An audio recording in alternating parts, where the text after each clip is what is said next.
किंकाळ्या फुटल्या. पहिल्या दणक्यात अफजल खानाने तुळजा भवानीच्या ठिकऱ्या ठिकऱ्या केल्या.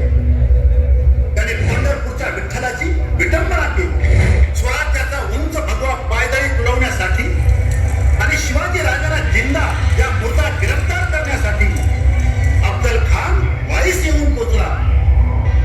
आमचे मस्तक म्हणाणते साक्षात जगदंबेचे तुकडे मिळाले.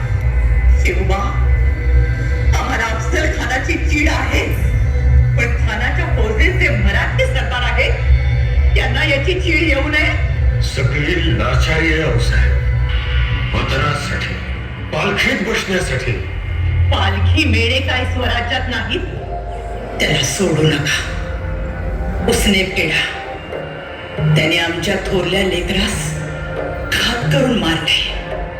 महाराज साहेबांची विजापुरातून धिंड काढले. त्याला मातीस मिळवा. आमचा तोच प्रयत्न असेल साहेब.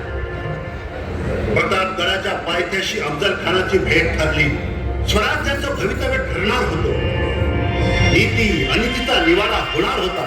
मनात मोळ्या जीवांचे भवितव्य ठरविण्यासाठी, भव्याची अस्मिता राखण्यासाठी जिजाऊंचा लाडका शिवबा यमदूताच्या भेटीस निघाला. जगत जननी जगदंबा